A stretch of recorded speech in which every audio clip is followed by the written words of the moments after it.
আসসালামু আলাইকুম সুপ্রিয় দর্শক, কেমন আছেন সবাই? আশা করি সবাই অনেক ভালো আছেন।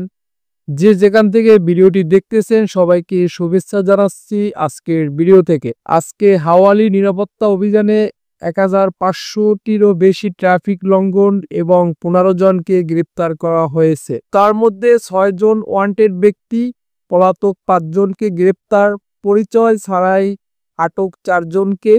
একজন ব্যক্তির কাছ থেকে মাদকদ্রব্য সন্দেহ করা পদার্থ আটক করা হয়েছে, ২ জনকে গ্রেপ্তার করা হয়েছে, যাদের মধ্যে একজন ফৌজদারি ও আইন প্রয়োগকারী, এবং ১১টি গাড়ি ও মোটরসাইকেল জব্দ করা হয়েছে এবং লঙ্ঘনের জন্য ৭টি গাড়ি ও মোটরসাইকেল জব্দ করা হয়েছে। আজকে ফাহিল রোডে বাস ট্রাকের সংঘর্ষে ৮ জন আহত হয়েছেন। জেনারেল ফায়ার সার্ভিস জানিয়েছেন সেই যে আল মাঙ্গাব সেন্টার টিম আজ সকালে ফাহিল রোডে একটি বাস এবং একটি ট্রাকের মধ্যে সংঘর্ষ হয়। এই দুর্ঘটনায় আহত হয়েছে ৮ জন এবং তাদেরকে জরুরি পরিস্থিতিতে হসপিটালে হস্তান্তর করা হয়েছে। ব্রিগেডিয়ার নায়েফ আল মুসাইরিন জানিয়েছেন কুয়েত নাগরিকদের ৯৮% বায়োমেট্রিক ফিঙ্গারপ্রিন্ট কমপ্লিট হয়েছে এবং কুয়েত প্রবাসীদের ৮৭% বায়োমেট্রিক ফিঙ্গারপ্রিন্ট কমপ্লিট হয়েছে, যার মধ্যে ৪,৭০,৯৭৮ ব্যক্তির মধ্যে ৫৯% পুরুষ এবং ৪১% মহিলা, যারা এখনো বায়োমেট্রিক ফিঙ্গারপ্রিন্ট প্রক্রিয়াটি সম্পূর্ণ করেনি। তাদেরকে ২০২৪ সালের ডিসেম্বরের মধ্যে ফিঙ্গারপ্রিন্ট প্রক্রিয়াটি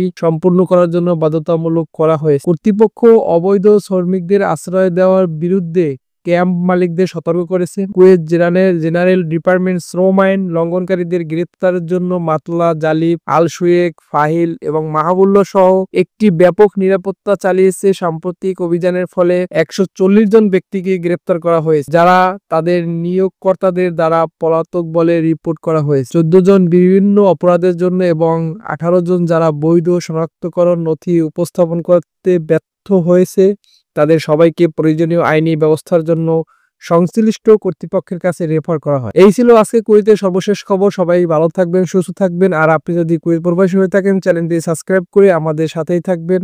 আসসালামু আলাইকুম।